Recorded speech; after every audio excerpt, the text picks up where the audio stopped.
Okay, we are going to start, even though this is the third shiur, but we're going to start from the beginning because for the past two shiurs we've been giving a lot of introductions. So we're going to get Linyanino. We are talking about Igeret Hateshuva from the Balatani HaKadosh. The reason why, again, we picked this is because unfortunately people have a very misunderstanding and misconception of what real tshuva is. People get stuck in as we call the Christian ideology of pain and suffering in hell. Again, I'm not saying hell doesn't exist. It exists, very much so. But it exists more in this world than in the next world. And we will understand really what that means very, very soon.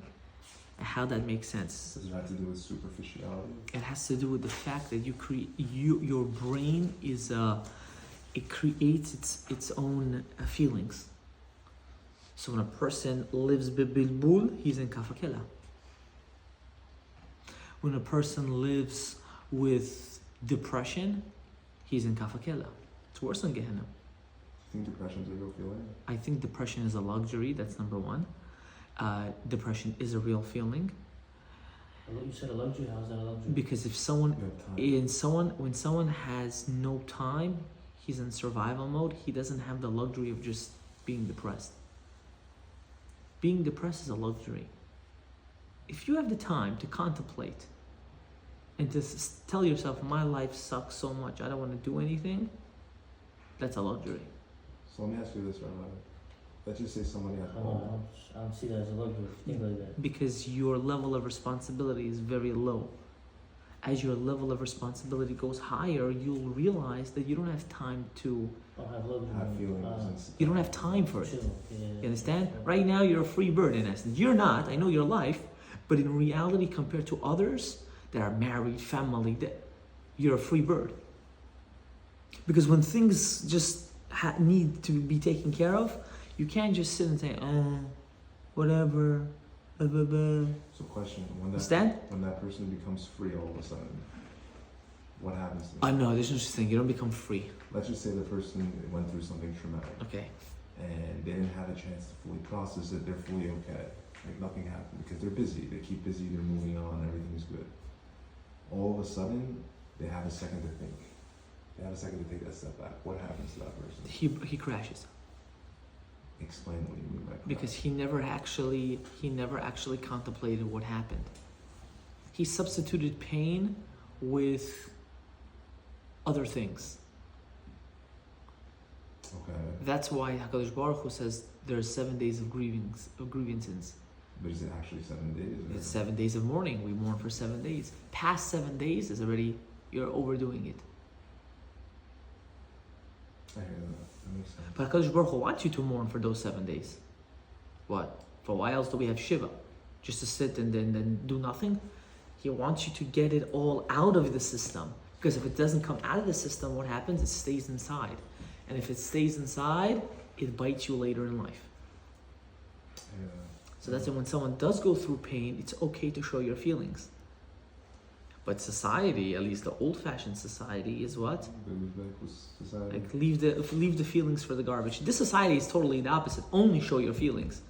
But that's also very bad. Is there a balance? Yeah. How do you find the balance? The balance is when you realize that it's a person knows himself. It means you grieve, and then you put yourself in a grievance. That's different. When you put yourself in grievance, that's the worst thing you can do. Because you just handicapped yourself. How did you handicap yourself? You think in your brain you can never get out of it. How does a person like that ever get out of it? When he connects to HaKadosh Baruch Hu. Is there a guarantee of that though? Yes. Because if you're doing Ratzon Hashem, you know that you have to stop it. I hear that. That makes sense. Oh, you don't want to do Ratzon Hashem? No problem. You're not keeping the Torah. So is that person a lost case? No one's ever a lost case. No, if they don't want to do Ratzon Hashem. Just out of curiosity. No, he's not a lost case. He has to do tshuva. George Soros is not a lost case. He's not. He can still do tshuva. That's not for the debate, right? He can still do tshuva. The second he does tshuva, he becomes into the category of what? Tzaddik Amor. Yeah, because he's about tshuva. So until your soul doesn't come out of you, you still have a chance. But isn't Shua very intricate? I mean, that's what we're learning now, I guess, but it's like very intricate, meaning like there's like 100 different steps, like putting yourself in the same situation, avoiding putting yourself in the same situation, and if put in the same situation, not making the same mistake. Correct, but that goes into halachic ramifications. But in spiritual, mental ramifications, it's totally different. It just comes out to one thing. Are you willing to submit to HaKadosh Baruch Hu? Or are you willing not to submit to HaKadosh Baruch Hu? How can, but just pick, can I pick your brain for Go a ahead. second? How could someone ever fully submit to something they can't see, or they can't feel, or they can't touch? And or if they would, communicate if with? they would feel, touch, and communicate, they would submit more? Yes. Wrong. How? Because then you see it as an equal, and someone that's an equal, you'll never submit to. It's the fact that the unknown is there, that's why it's easier to So you're submit. saying it's fear. If it's unknown, then it's fear. No, it's not fear. It's trust.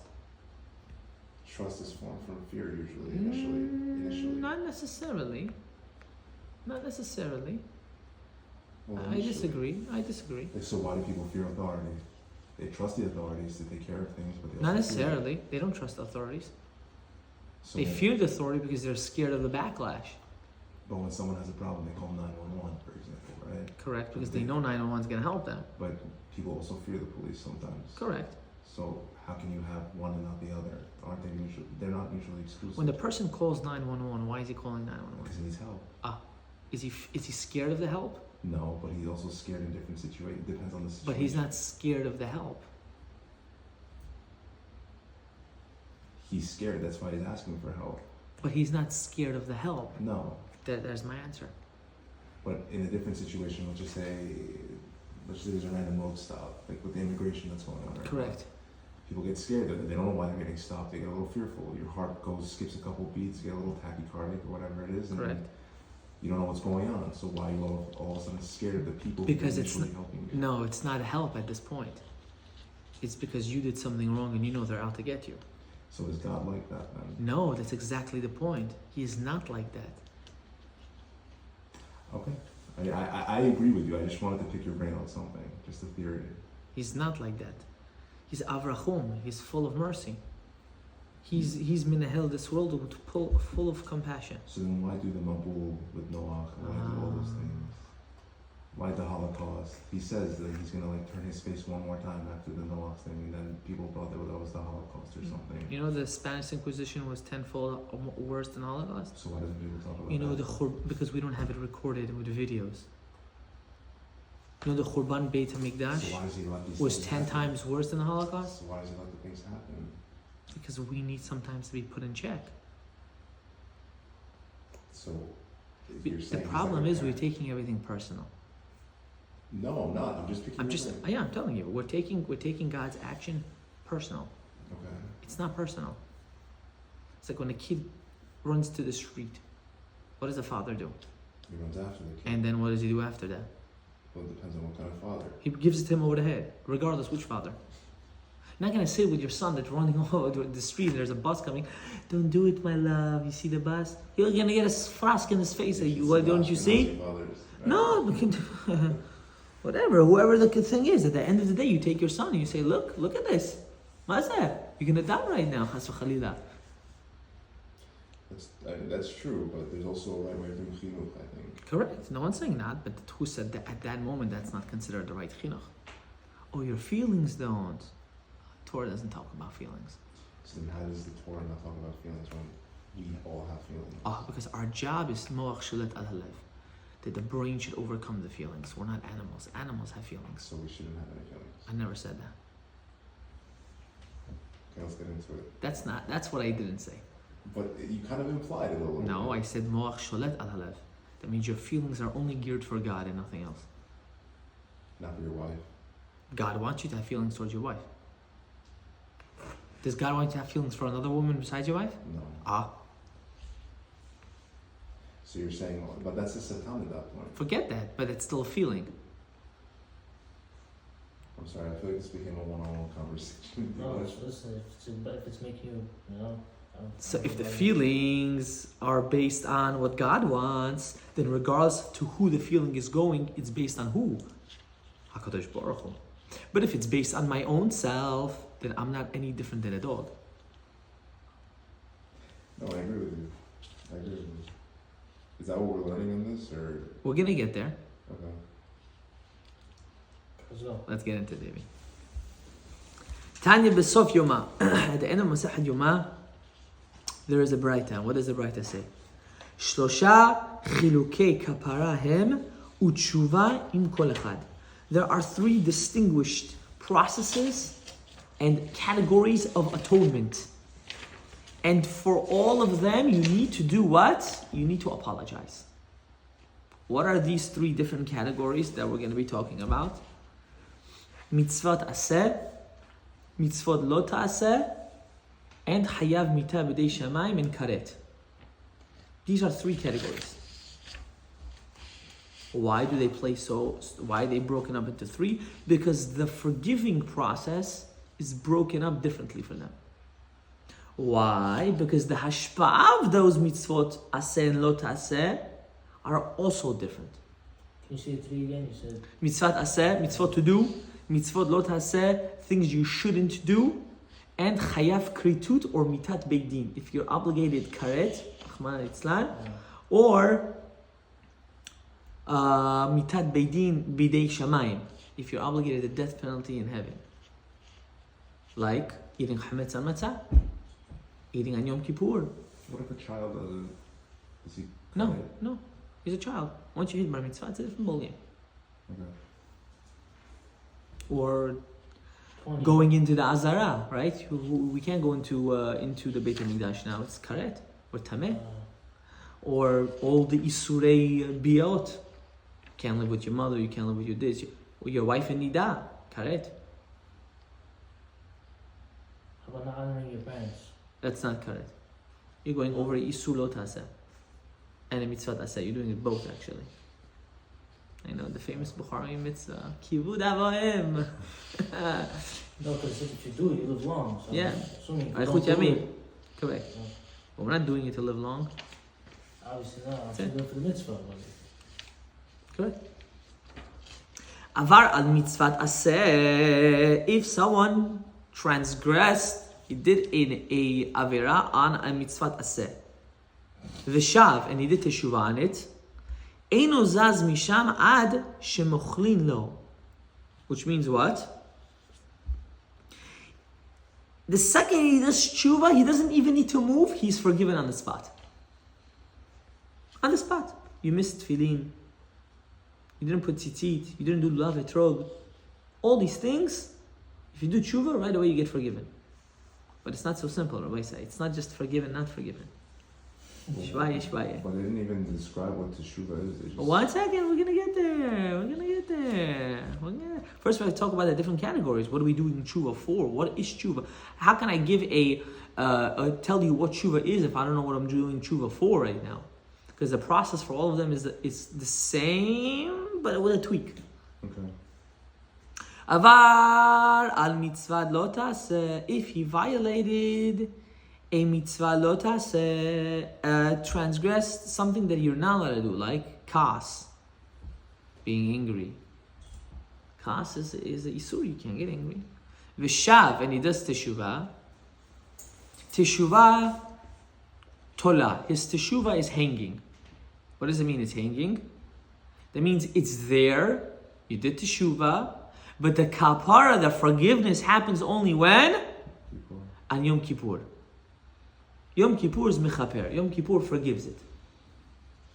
It's very weird and strange. Is that like God's way of checking if you did it? No. If you follow through? No, we can understand why in the next couple lines. Okay.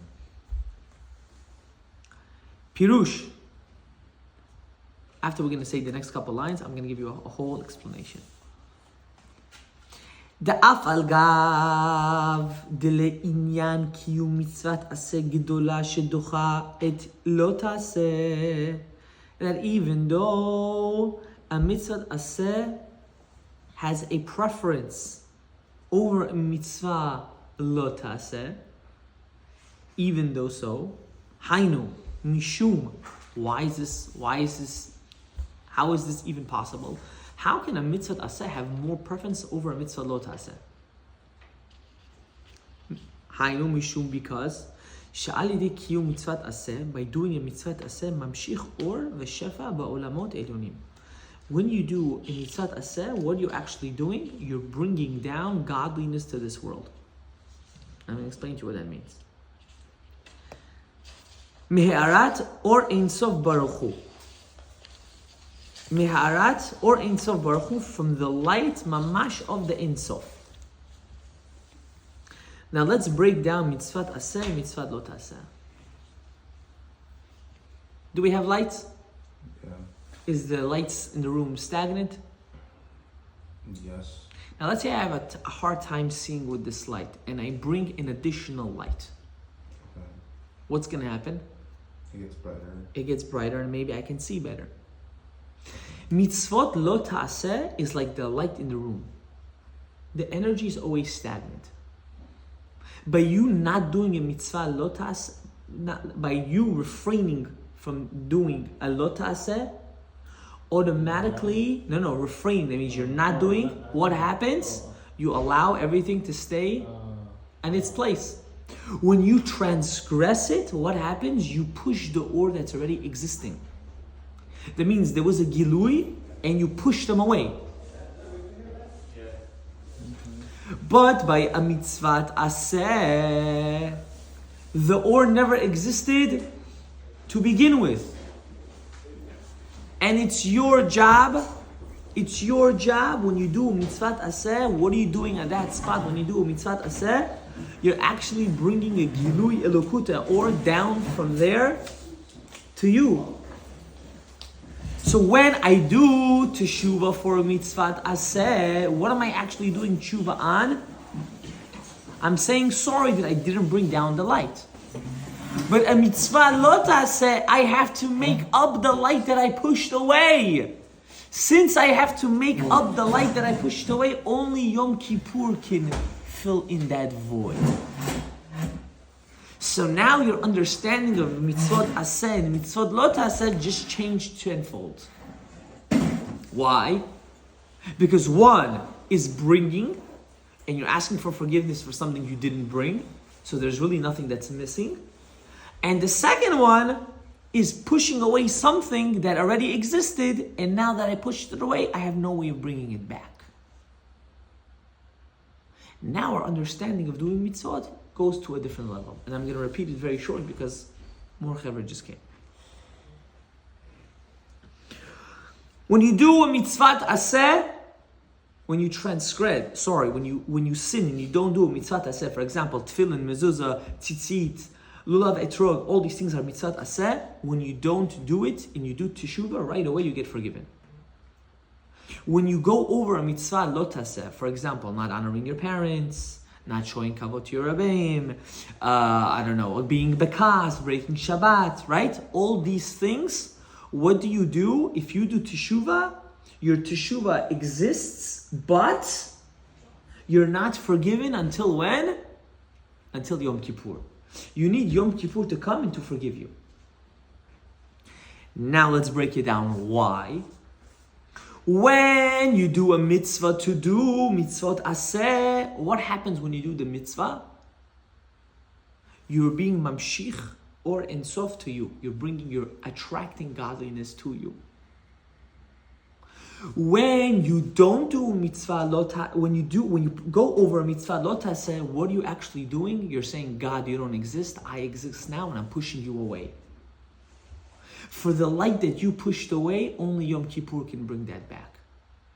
But for the light that you didn't take in to begin with, nothing you'll do will ever bring that back.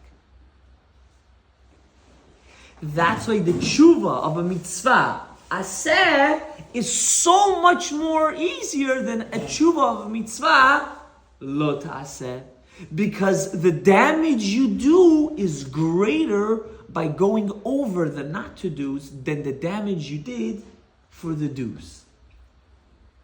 You understand the balance now? You can ask any question at any time. This is an open conversation class. So you're saying you're getting you wait until Yom Kippur to get forgiven because you pushed away the energy of Hashem. Correct. right? And pushing off the energy of Hashem is not doing the don't do's. Correct. It's doing You left the void. It's not doing the not doing. Correct. You left the void. The void. Since that void is there, only Yom Kippur can fill it up. But when you don't do a mitzvah that contains usually a bracha, mitzvat aseh, what happened? You just didn't bring down that light. So if that light in the beginning didn't come down, then I'm not really fixing anything. So automatically there's nothing to fix. You get forgiven and it's weiter. It's done. It's finished. It's over. Now imagine why the Chachamim were so makpid in zman, in time. Because when you're makpid in time, what is time? Did you ever think about it for a second? What is zman? What is time? Time is a void that you need to fill in. How do you fill that in? By doing Torah mitzvot. If you don't do the Torah mitzvot, what happens to that time? It's empty. And you have to pay the price. Why you left my time empty? Because the second that just passed will never come back. It's only you, the one that needs to fulfill that. What's your question? What's the difference of them? Like you said, the mitzvah said and the mitzvah lot said. I'm going to say it again. More guys, but my question is, what's the if I Shabbat versus no tefillin had the same energy, like the same intention. It's not the same. I'm pulling away from it. You're thinking it. You but see, I'm getting a. this is our problem. I have to wait till Yom Kippur This is our problem. We're looking at it on our face value. We're not looking at it in God's face value. When we do mitzvot, we have to stop being selfish and stop thinking about it as how we look at it. I'm not doing it the same reasons. That's not the point here. The point is, why and how did God program the mitzvah? One was to attract ore, and one is to push is to make the ore stagnant. What was the example I gave? You see the lights in the room? The lights in the room, right? This is like the mitzvot lo ta'aseh. If you don't do anything, the lights will forever stay. The second, I become angry. What did I just do? I close the lights. I reach epitome of darkness. That means I made a pagam. I made a blemish in the light itself. But by a mitzvat aseh, there is light. The light exists. It doesn't exist. It is irrelevant. I cannot see now. When I bring additional light, mitzvot aseh is bringing additional light, what happens automatically? There's a sense of clarity in my life. So why am I telling you the difference? Because by a mitzvah aseh that you didn't do, you never were mamshich that light to begin with. So your tshuva is really based just on what? That I'm sorry I didn't bring you down to this world. Elamai by a mitzvah lo ta'aseh, I have to apologize tenfold because I pushed him away. I said, you're not important to begin with. What you say should be light, I don't agree with you. I brought darkness. I brought kilkul. I brought destruction. And for that, you need Yom Kippur to forgive you. Why Yom Kippur? We're going to get into that. Really, Yom Kippur is a holy time. Rabbi Isai, you should know this. Yom Kippur is the holiest time in the calendar. That and Tu B'Av, but we're not getting about Tu B'Av. It's not important. Why? Why is it so holy? Because the day itself fixes up everything. כי ביום הזה יכפר עליכם. מכל חטאותכם לפני השם תטהרו. The day itself fixes you. It's amazing. We look at Yom Kippur like, I have to fast. Rabbi, can I just sleep in the corner all day? That boy, you're wasting the greatest day of your life, of your year, because you can't fast, because you're a behemoth, that's why. You can't fast because you're too gashmis. You're too animal. You have to learn how to control yourself. You don't need to eat 24/7. Not you per se, but in general. You don't have to think about indulging. Cut down. Let's continue. וכמו שכתוב בזוהר, דרמח פיקודין אינון רמח איברין דמלכה. The Zohar says, the 248 positive commandments are compared to the 248 limbs we have in our body. The limbs in our body is 248.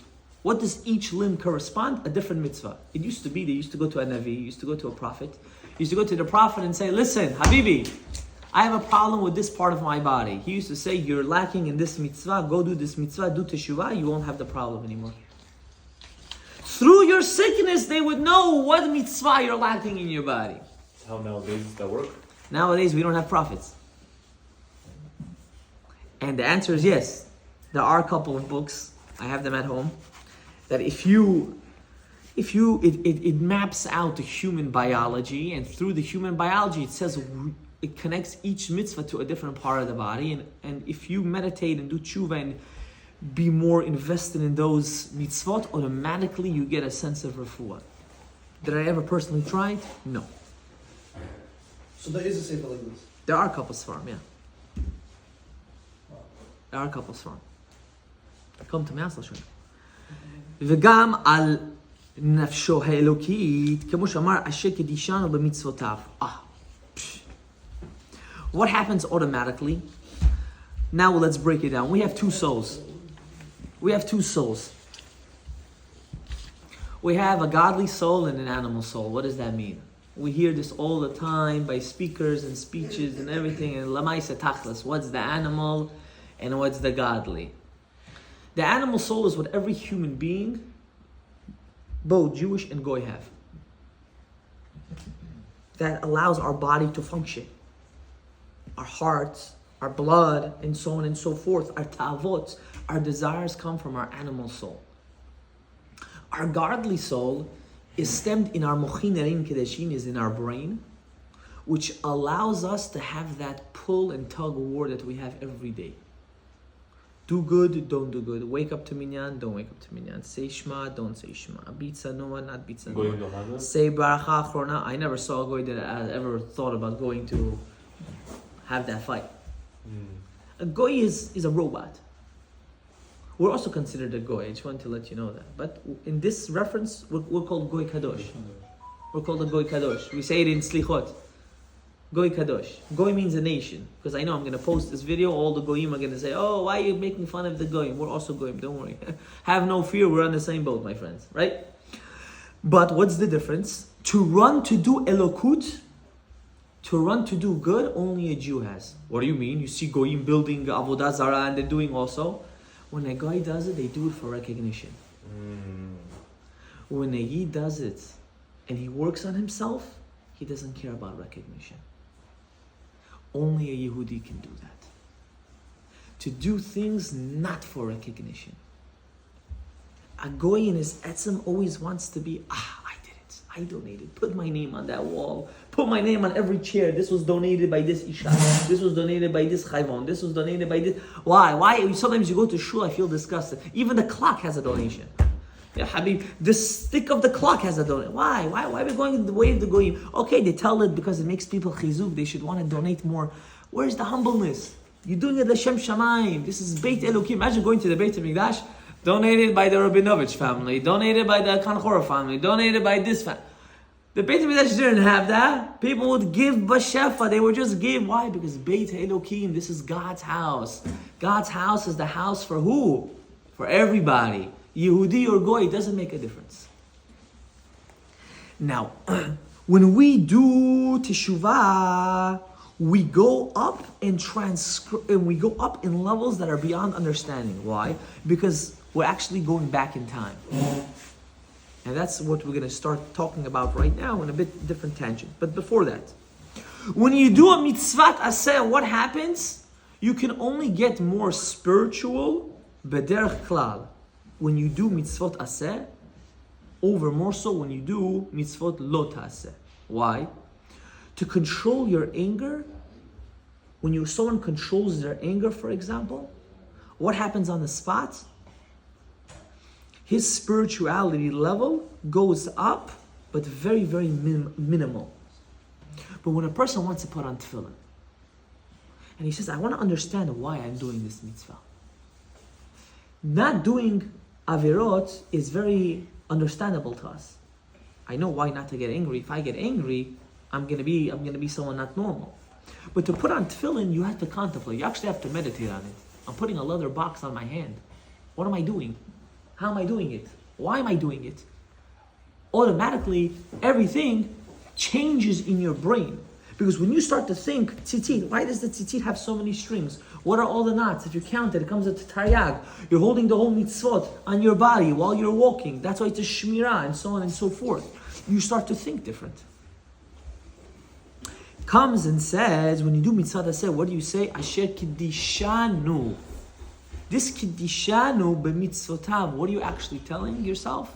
I am sanctifying myself for who? For HaKadosh Baruch Hu. Over more so, when you do things for HaKadosh Baruch Hu, your whole ideology changes. Avi threads, focus.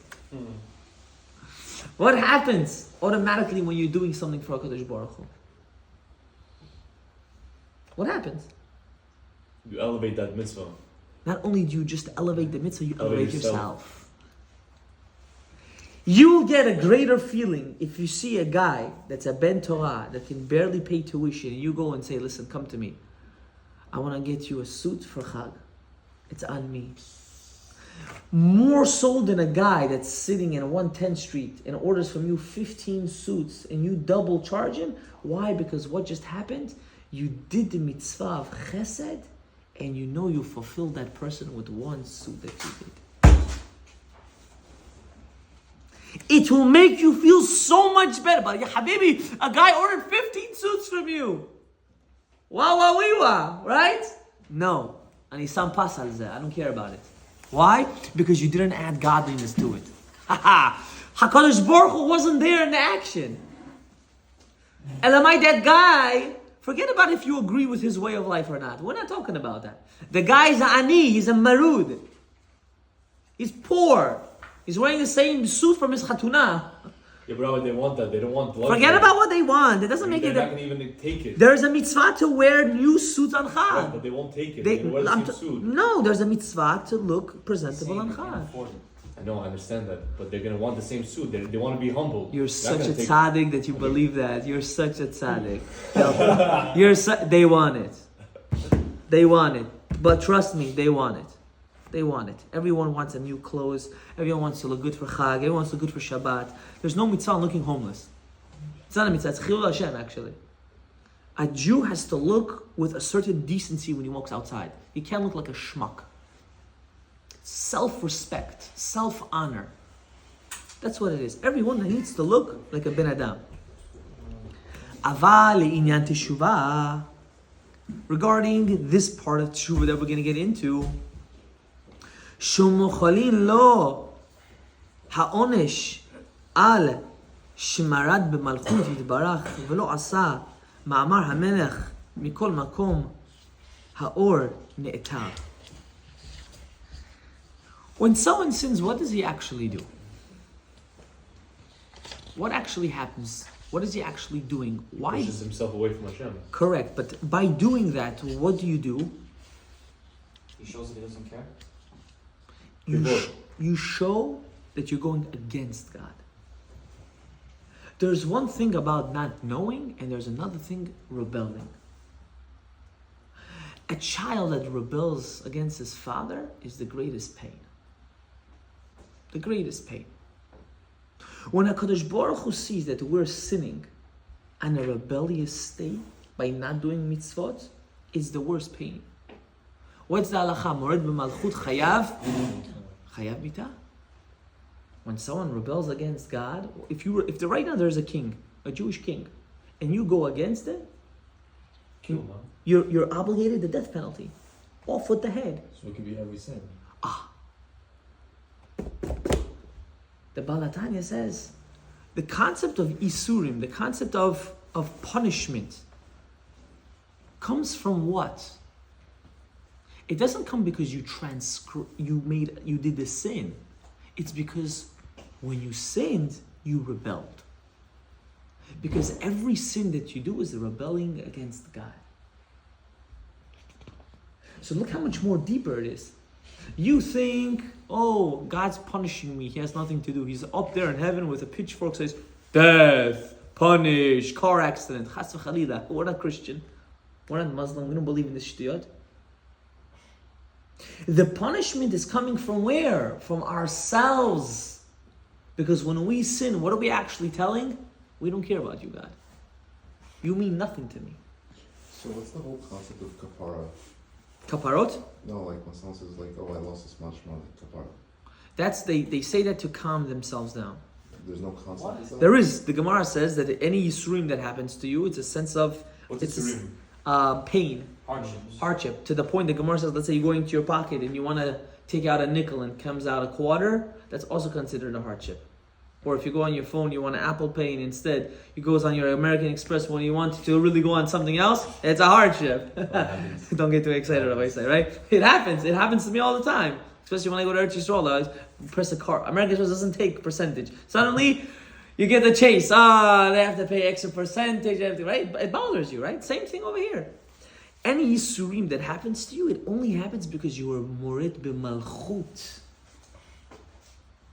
That's where the punishment comes. That's where the pain has to come in. Because you said, God, I don't care about you. How do we do that? By not keeping the Torah, Rabotai. Keeping the Torah is not hard. I want you to know that. It's not difficult. You know why we think it's difficult? It's sad, but it's true. It's because we don't care. We don't care. We're doing it because it's tradition. So we don't see schar. Because it's tradition. A person that serves in order to get schar, which means reward, is an animal. Yeah, but the Rambam says that up until a certain point, it's good to do so because Leech is doing it for the right reason. Can I tell you until which age? What age? 10? Yeah. Till 10 years old. Because until 10 years old, everything is you do bad, you get a punishment. You do good, you get a reward. If a person is still 60 years old and still thinks that way, big problem. I feel bad for his life. Because you can just imagine what's going on in his house. I'm only doing good for my wife because I want something at night. You're a man? You are a man? You are a sucker. You're not a man. You're not a man. Does a man need to... Someone told me, what do you do for brownie points? I said, I'm not a dog. I don't need brownie points. Are you sick in your head? Are you sick? Is that what your life's about? Getting these things? I said, you don't have koach gamra. You're not a man. You don't know how to lead. Because if you're doing things just to get reward, Hashem yishmor v'irachem on your life. Hashem yishmor, you're living Gehenna mamash. You're in hell. You're mamash in hell. And that's the saddest part. That most of us, unfortunately, live that way. You want to know why most of us live that way? Because we weren't taught to serve God. Because that's what has to be our mission. We were taught to serve God in a minimum state, not in a maximum state. How we sit on Shabbat, you go buy an etrog, what do you ask for? The cheapest one. Rabbi, come on. You go to the guy, salesman, you say, it's going to be for sale in the next hour. You're going to see it in the grocery stores. Buy 2 for 50 cents. Like, now is what? $50? Come on, you know what? I'd rather you lose. I saw people like that. How do we serve Hashem then? Out of what? Out of nada. 1 second, we just started. Rabbi say this is a journey. No, I feel like it's years and years and years. It's like You're right. You're right. We're screwed, the kids. Chas v'chalila. Yeah, but Absolutely it's not. the same like building a business and building anything. You're wrong. You're not screwed. Lahefech, you're so gifted because you're understanding this yet you're still in your 20s. You're in your early 20s. You should thank God that you're understanding this now. Imagine you would be in your 40s. Your whole life would be then different. You would think different. You would eat yourself. what are the baby steps to start doing that? Yeah, I like that question. Say that question. That's a good question. $1 million. Step by step. Shvaya, Rabbi say, shvaya. Let's continue learning and then we'll get into it because he's gonna answer all these sfekot, Rabotai. Come Wednesday night for your answer. Ukamamar, you saying that already means you're not Lashem Shamayim. Wow. Because I'm promoting the class. no, you don't need to promote. It should be Kihem Hayenu ve'orach Yameinu. You have to look at it. How can I cannot live without it. That's the way it has to be. You understand? The idea of serving Hashem for us is always on condition. When you break, and this is the greatest step, when you break the conditionless, that's when you'll be able to start growing What's an properly. example of that? It's very, very broad. I'll give you a pure example. Your tefillin cost how much? 1,000. $1,000? Yeah. You know anything about your tefillin? Besides it was written in Israel. I don't know why everyone thinks it's more chosh if it's written in Israel. It's just it's pure nonsense, but that's beside the point. When you start doing mitzvot for the value of the mitzvah and not just to do it to get rid of it, automatically everything changes in that moment. Everything. So if my tefillin is $3,000 is better? No, I never said that. So then why the more? Why'd you say how much? I'll tell you why. What I if tell- Rabbi says 2,000? You can't reject it. I tell you, I explain to you why I said the number. Because we value the mitzvah how? Through money. I wanted him to say the best of the best. He didn't tell me it's the best of the best. He said it costs $1,000. That's already the wrong idea. When someone goes and holds your suit, right? Seriously, I had a guy, I was teaching a khatan, and he told me, I got this from, I said, how much you paid? He said, it doesn't make a difference. I know I got his suit. Ooh. Do you understand the difference? But when a guy says, it cost me $800. Oh, you're selling me. When someone says it cost me $800, whatever it costs, I don't know how much your suits cost, right? It costs $800. Automatically, what did he put? He put a cap on your quality. Automatically, you lose value on the spot. So our idea and our understanding of how to do things are already wrong to begin with. Could you put a price tag on it? We need to change it how? By doing things unconditional. Because when you do it unconditional, there is no price. Because if you're willing to sacrifice 100% for it, then it's willing to sacrifice 100% for you. And it's the same thing, I'm going to add marriage because you guys love this topic. It's the same thing with you and your wife, Rabbi Isai. If you're willing to show you have pure Mishrut Nefesh for her, due time will come, you're willing to sacrifice everything for her. How I said, it's easy to die for someone. It's hard to live for somebody. Don't ever forget that line. Tattoo it in your head. When a person says to his wife, I'll die for you. Okay, so take out the garbage.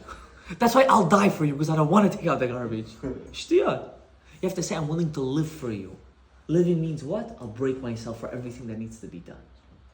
That's called a leader. That's a leader. It's easy to take a bullet. It's very easy. You take the bullet, you're done, you finish. Shalom aleich nafshi, you're finished, you're checked off. Wow, such a great person. Yeah? But how are your kids going to remember you? You lived for them. Are they going to just remember that I had the best clothes? Are they going to remember all these good things? Or are they going to remember, wow, I want to be like my father? I envision myself as a husband like my father. I envision myself as a leader like my father. You have to ask yourself the question, am I leading the family in a right example or in a wrong example? Am I doing it proper or am I doing it improper? But I have to pay rent. Who are you paying rent for? Who are you doing everything you're doing for, if not for them? So why do we neglect them? I'm not neglecting them. I understand the fact of Misrut Nefesh. You know, the famous stories, how a person has to go on a business deal and the father and the daughter comes and says, can you stay home? I miss you, Dad. He drops everything and he stays home. Those are phony baloney stories, Rabbi said. That's a shtiyot. There's a balance. A child also has to understand what? That you're doing Misrut Nefesh for the family. You're willing to do everything for them to live, sustain, and have a good life. But you can't overdo it. That's the problem by us. We overdo it. We find every reason why to run out of the house. The problem is in the beginning we hustle, right? We years we try to build a business, try to make money, save, buy a house, and then we continue doing that. It never ends. It never ends because more bills end up adding up, more opportunities end up adding. May your ears And you're listen used to to the that. words that come out of your I mouth. understand. We all know that. So what are we doing about It's it? just a non-stop. You get used to that. So you know when it so this is the cloud. This is the rule. This is the rule. When you live a life based on, now this is very scary what I'm about to tell you, but this is the reality. Based on simplicity over comfortability. Now I'm not telling you not to be wealthy. You can be wealthy, but you can live with an idea of simplicity. You don't need that car you're driving. I'm sorry to tell this to you. You don't need it. You don't. You're going to tell me all the skaskas in the world, status, mlatus, shtiyot. Once people know you have, you can go on a horse and buggy. Trust me, they'll stand up for you wherever you go. What if you don't buy it for the status? Yeah, Habibi, unless you're not in the car for 12 hours a day, But what if you don't need that car. Let's just say someone has a BMW. Correct. Go ahead. They love how it drives. Well, It what? drives very different from a Honda. I'm sorry. It I does. believe you. I know. I've driven in a BMW. Okay. So I've driven in them. he's not buying it like he puts tints on his car. Doesn't want anyone to see him. Whatever it is, he just wants. No, it no, for no, himself. no, no. It's intense because it looks good. Habibi, you know what I love about my Don't life? roll down the windows in there. I love about my life because I've been around all different kind of people, from the most fanatic to the most atheist people, and I'm telling you, they're not getting it because of that. And what if a person genuinely gets it because it makes him feel good? Not because of how other people perceive So it. let me ask you a I question. had this question also. Let me ask you a question. How come you need the car to make you feel good? I like to drive fast, for example. That's not what I asked you. How come you need that physical car? Now you don't have to answer it. I'm asking in public because you said you also have that question. How come you need that car to fill in that void of happiness or feeling good, as we'll call it in your words, per se, over going early to Shachari to say Kriyat Shema? We don't get the reward of that. We get the You don't get a reward with the car. From the Yeah, car. there's an instantaneous You're feeling going to of shop adrenaline. early. You're not having Because it's how we roar. perceive what we You're not feeling around that us. oomph in your day. You're just like You know why you don't feel the oomph? Because you don't see it now. You know, I mean, you want to go to chakras in a nice car, not in a broke car. One second. You know why you don't see? You know why you don't feel that? Because for you, shacharit is what? A burden. That's why. So forget it. Taking care of a BMW, ya habibi, is not so. If you don't have your leases, you would also not want to have that car, because after a while, to maintain that car as it gets older, those parts are not cheap. Oh, they're expensive. You fixing that Beamer is not cheap. Gas on that car? Every guy I know that has a BMW at the end says, yo, this gas kills me. So why do you have it? Why do you have it? Who are you lying That guy that to? complained about gas shouldn't be having the car to begin with. Correct. Okay. Elamai, you're right. But they have it anyways. They have it anyways.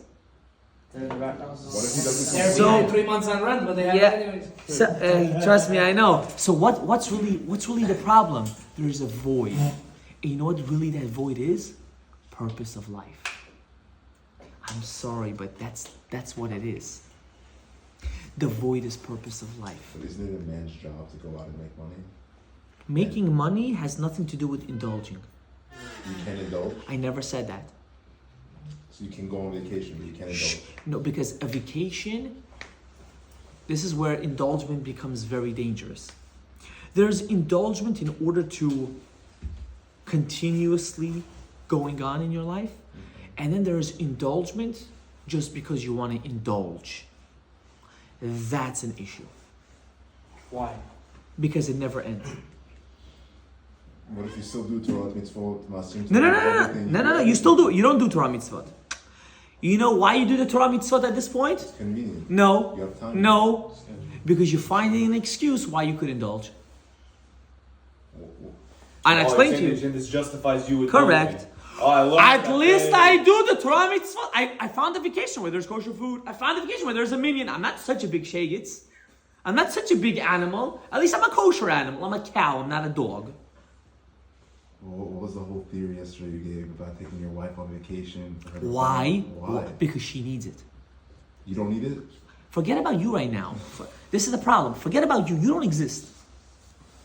You're a man, you said, right? What does a man do? Puts others before themselves, right? Okay, you don't exist right now. Why are you doing what you're doing? Because you're providing for the world. Okay. You're providing for your kids and your family and so on and so forth. Once you put yourself into the picture of I need, you're a woman. You fall under that category. Okay. Now, when she says, I am seeking to get away, it's your responsibility to give it to her, because that becomes what for her? I need. Ah, But when you ask Hashem, I need, does that make you a woman? it depends. Because do you really need it? I need to close my bills for the month. The question. No. You're not a woman, I'll tell you why. Because it depends on which madriga you're holding, but that's beside the point. A person has to reach a certain point in his life. This can take a lifetime, and most people don't even reach it in their lifetime. That when they daven to HaKadosh Baruch Hu, they solely daven to God just to thank Him, without asking anything. Why? Because they know what? Everything either way comes from HaKadosh Baruch Hu. But to reach that level, that only comes once you sustain indulging in life. Now, I'm not in any way, shape, or form telling you to stop indulging in life. That's not the point of why we're doing this. The point of this is you doing sin is why? Because you don't want to get close to God to begin with. How can a person start? Medical school is hard, right? I'm a dentist. Yeah. Whatever. Dental school is hard, right? Yeah. Are you still in it? Yeah, Why? I like it. No, you don't like it. It's funny, we pay a lot of money to get tortured. Yeah, you like this. You like what's gonna come out of it, right? Benjamins. Kesef v'zahav, ma'avir einei chachamim. Why? I'm not putting you down. You should be. You should go do whatever you want to do. How you told you should be that oral surgeon. Why not? We need it. But again, here's the question. Now that you have achieved it, are you gonna now purposely indulge, or are you gonna say, I'm gonna be humble? What define humble? An oral surgeon driving a BMW is humble. Okay. Very humble. Define humble. If you have $1 billion in the bank, what's humble? Well, if you have $1 billion, if you have $1 billion in the bank, there's a problem. Why? That means you're not good with your finances. That's Okay, number but one. You know what I mean, though. If you have $1 billion in the bank, That's number. So let's break it down. Let's break it down. Let's break it down. What is money here for in this world? survive. To live. To live. To live. Not to survive. Saying survive is now you went very deep down. To live. Let's say to live. When someone has something that others don't have, what does that make that person? Not necessarily. Fortunate. Responsible. Money's As a responsibility. responsibility. Because if you have it, that means you were chosen to get it over everything. It died? My phone died? Get out of here. I gotta get a new phone. Max storage. Too much clarity. What does that mean? What does that mean? Exactly what I'm saying. If you're reckless with it, if you're reckless with your money, there's no point for you even having money. Okay, but if the person has The reason why a person has is to do good with it. define good. Everyone has a different interpretation to that. If you ask a Jew, at least a normal one, it's to be mafitz Torah berabim. And then when they get it, they lose themselves. To mafitz, as much good you can do in this world with your money. Because let me tell you something. The greatest dividend in the world is a dividend that's forever. The only dividend that's forever is Torah. If you realize that, your life just changed threefold. So the guy, back to what I was saying, he's a billionaire, he has the money, he builds the shuls, donates to the schools, builds the schools, yeshivas for the kids, everything. He still has more. Can he drive the car? Can he build the house and 2 acres of land? No, Why? because he doesn't need it. He wants it. Or if he has 12 kids. We're not talking about 12 kids right now. The guy that has that money doesn't have 12 kids. Because if you have 12 kids, you would have no money. Okay, let's go weiter, right? Let's break it that way, right? He doesn't have the money. He doesn't have the 12 kids. He's doing it. Why? Because he wants to indulge. Let's be black and white. Hey, he does, yeah. But I'm not He feels saying like he earned it. He Now, earned there's it. indulging, and then there's called being a charsev. You know what means a charsev? That's beyond indulging. That's being a behemoth gasa. But you said be humble. If he lives in, He's not saying live in an apartment building. yeah, but He's if saying he, have a house. let's just say he lives in Great Neck. two You know what acre. Great Neck is, Rabbi? I know what Great Neck is. Okay, you live in Great Neck. You live in one of those houses that has a driveway so long you can't see past it. Correct. But it's a big house, but nobody sees it. Only you know that it's there. Bro. Is that humble? No, that's not humble. Everybody knows. That's not humble. Absolutely not. Why? Because you don't need it. You need the big house, but you don't need that driveway. What if you want to feel that accomplishment? You can. That means there's something wrong in your. Sorry, that means there is a certain trauma that you have that makes you feel that if you need to drive that 5 minutes in order to get to your house, there's something wrong with you mentally. So instead of asking and telling yourself, let me pay for this roadway, let me pay a Talmid Chacham to teach me really what the heck's wrong with Yeah, it's me. an adrenaline rush, but why can't you get that adrenaline rush from Torah? It's that. Go ahead. I was going to say that it's that people now, based on the communities, we perceive a level of success in such a way that kind of blinds our minds to think that that is what I need. So you think you want that driveway, you really don't. You only want it because Yagudai over there has it and he has it, and you want to be part of them because why am I less than them? But they have it doesn't mean it's right. No, I There's hear a that, difference. but like it's also partially adrenaline. Like, I know people who have $20 million in the bank account drive a Sienna. 100%. At least their wives drive the Sienna. No, they drive the You go to Sienna. Tom's River, you'll see a lot of that. But They drive the Sienna. Tom Rivers, another cheshbon. We're not getting into that pile. It's very clear. It's very clear. The reason why we think this is because we're looking for a certain validation that we don't have. 100%. That's what it is. But for example, driving a car, right? Let's just say I like to drive Mercedes-Benz because I love the comfort or I like the speed. I like the speed of an AMG, right? But like, that gives me the adrenaline rush that I'm looking for, that dopamine rush, that fight or flight. Why can't Torah give that to a person? It could. Now you ask You the get question. it. You get it.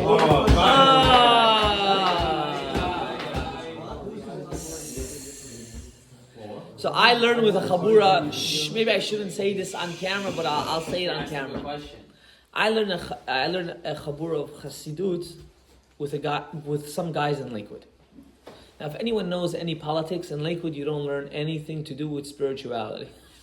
If you learn spirituality, you are considered a demoneh. You're crazy. They only learn strictly Gemara and Halacha. Maybe a lot. Maybe, you're right. So a whole bunch of guys contacted me and they're like, we want you to phone Harusa about this topic. So I said, okay. And today we just discussed this question. What's the question? How do I get it that my adrenaline should come from Torah and not from anything physical? And very short the answer, because this took us 6 weeks to get to the answer, but very short. The less you indulge, the easier it is to get the rush from the Torah. Why? Because as long as you're indulging a lot in physicality, you'll never understand what it is to indulge in spirituality. Why? There's no So you have to be broke then. There's no So balance. you have to be broke. Thank you, but that didn't help. I'm explaining to you why. I'm explaining to you why. Because when you're getting explaining to you why. Because when your physical body is enjoying, your mental state can't enjoy. It's only once your physical body is in a low level, your mental state can get in a high level. When someone is on drugs, right? Where is his pleasure coming from? Only time. From the head, not from his body. It's two different things. That's why indulging only in physical refrains you from even getting a framework of indulging mental. That's why the less you indulge in physical, the more you're allowing yourself to indulge in spiritual. Is there no So balance? so here's the question: where is the balance? That's the main question. Not let me indulge fully here, and I also want to indulge fully there. Lo olech kacha. There's a question: is where is the balance? That's it. Where's the balance? And the truth is, for everyone, it's different. As the Gemara says, when a rich person loses everything, the community has the obligation to support him the same way he used to live. Why? He loses his mind, that's why. Because that's his normality. For him, it's not considered rich, it's considered normal. So for everyone, their ta'ava level is different. Okay. Now you're coming and saying, I want that 1 acre of drawing to get to the house, which is another 2 acres. I don't want it. Whatever, stop. Of course you want it. It's okay to want it. Rabbi Isai, it's okay to have a tava. The only way you'll be able to overcome tava is when you'll understand that you actually have the tava. If you're always in denial of the tava, then what? When you have it, you say, I don't really want it. So all these people who own these skyscrapers in the city, these Persians, these Bukharians, they have these crazy skyscrapers. Correct. In the city. Do they need it? No, That's why they have it. they want it. Are they not allowed to have it? I never said that. Hashem gave them for a reason, no? Correct. To do what with it, but? To give. To give. But when they take it, when they have it and they say, it's me that did it, what happens? Hashem takes it. I'm going to finish with this, and we're going to continue from here, from next week. I mean, on Wednesday. On Wednesday. I don't know where the sushi is. We should have had sushi today. Something happened on the road. Someone sponsored Josh. Yeah, okay, to the point. Avraham Avinu. He was what? What is he called? The Ish what? Ish Chesed. He used to do kindness. His nature was to do kindness. The Mefarshim said when he did kindness, he got 0 reward. Who? Nice. Avraham Avinu. Why? Why did he get 0 reward? Because it was his teva, it's his nature to be kind. You know when he got reward? When he told the people before they left, bless God for the food that you got. And if not, you have to pay me. But he invited them in. Correct. If you invite me to your house, then I'm not gonna pay you for nothing. You invite me to your house. Correct. 100%. But when I invite you in my house, I have to give you water and bread. That's it. What did Abraham give his guest? That was his choice. No. That was his choice. When Abraham gave his guest, what did he give? Wine and meat. It don't matter. It does matter. Of course it matters. When I invite you to my house for Shabbos, now I would never do this, but if I would invite you to my house on Shabbos, you have to have the expectations of 0 and the desire of everything.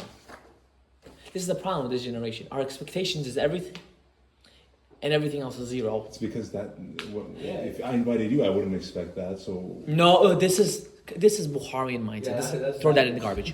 Take it right now because this is dangerous. This is what leads to disaster in life. Why? explain. What do you say? 0 expectations you need to have in your life. Absolutely 0. You want to know why? Because then everything you'll ever get, you'll appreciate. I'm not saying don't strive to the. I'm not saying don't strive to the moon. Strive to the moon, but don't expect that until you get to the moon, you're not going to be happy. So how do you change a person's hardwiring? They believe, they have these expectations. They believe they should own the house, the acre. Rabbi said, I was once you. I had these expectations and these desires. I did. I'm telling you. I promise this to you. I had it all. I wanted the big house and the most beautiful wife and the best car, everything. But you know what? At the end, when I saw people live that way, and I saw that they were mamish empty, I didn't want that. I wanted to come home knowing that my wife is going to give me a salad she cut herself and a hot dish with a smile, then get it catered from a restaurant with a wife with a nagging face, like a avcharka. Nobody needs that. Nobody wants that. You want to go home to what? What's that one thing you always have to pray for to get married? Peace. Not love. Shalom. Peace. You want to go home to someone that's peaceful. Someone that has in her face chen, joy. You see her face, you see grace of God, not the grace of the devil. And money doesn't give you that. And if you think money does, you married the wrong girl. Because if the only thing that makes her happy is money, there's a huge, huge issue. Not necessarily something's wrong with her, but somewhere down the line, something got messed up that needs to be fixed. So why do people take all their girlfriends or fiancés or whatever? Mistake. Out on crazy dates? Mistake. I tell my students, if you're a real student of mine, if you overindulge in dates, you're causing yourself destruction for the rest of your life. So what do you do? Why? Because that's her new expectation. But that's what everyone else is doing. How can you? And that's why there's so many divorces. That's my answer. That's why there's so many... Not Dunkin' Donuts. Not Dunkin' Donuts, ya habibi. You just...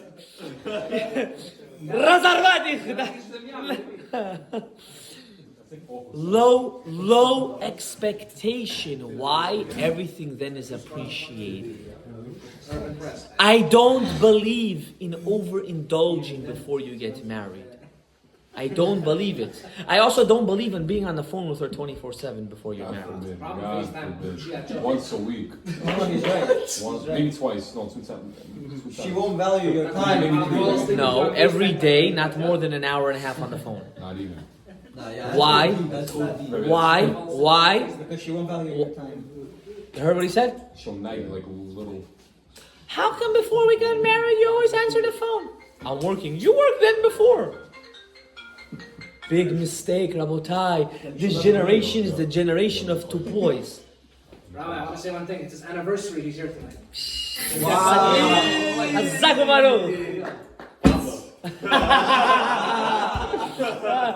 It's either Papa or he ran away, one or the other, right? But whatever the case is, that's not the point. Of course you're here because you want to learn Torah. My wife sent me here, Rabbi. That's what she wanted me to Rabotai, it's very important. We're gonna stop. We're gonna stop over here, but it's very simple.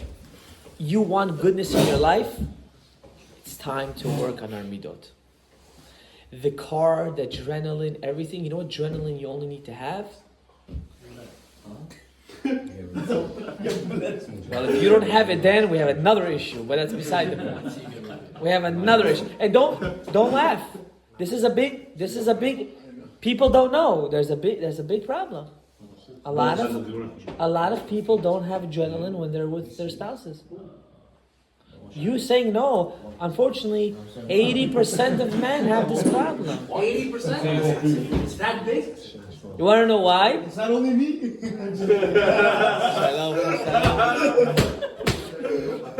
Shalom. You want to know why? Because all the tava's coming from outside, not from inside.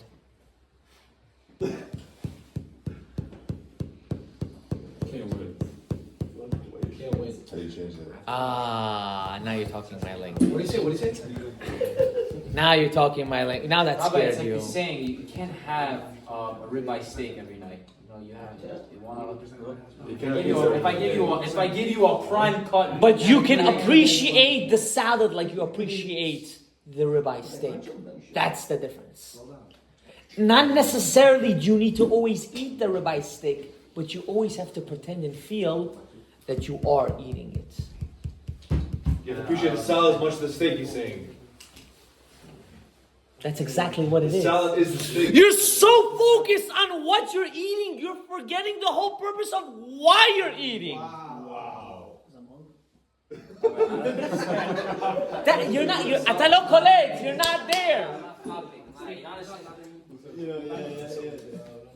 You gotta connect. You gotta connect. Rabbi, everybody just chatting. What? All this guy, nobody's understood. Rabbi, I'm not speaking in riddles. Rabbi, what stops you right now from getting a custom suit instead of a regular suit? Oh my God, Rabbi, turn the camera off. Why do Rabbi, why can I indulge in a custom suit instead of a regular suit?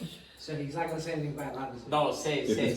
First of all, nowadays, I don't know how I much want your a suits custom are. suit. I don't know how much your custom suits are, but nowadays, usually custom and off the rack is kimat almost the same price. Yeah, not so much. That's number one, so I'm taking your side on that. He's going to raise his prices. Why are you saying That's number one. Number two. If a person wants to get a custom suit, why? Because he says, I want to wear it b'tchil or chima for Shabbat Kodesh. I also want to drive my BMW into Shul, Shabbat Kodesh. No.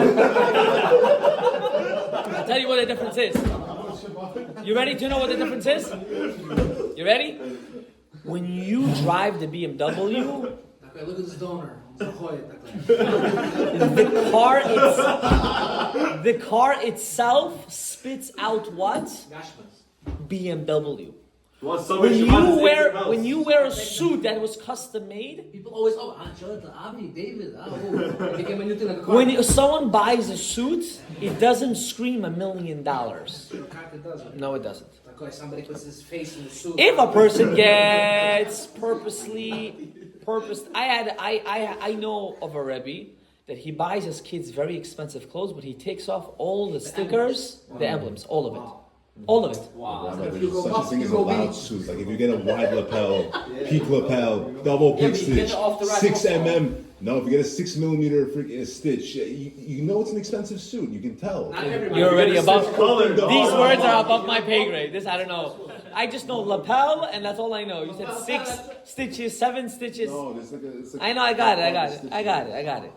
Patch pockets. I'm gonna call you after. If you do it, your indulgement, l'shem shamayim, there is a sense of kedusha to it.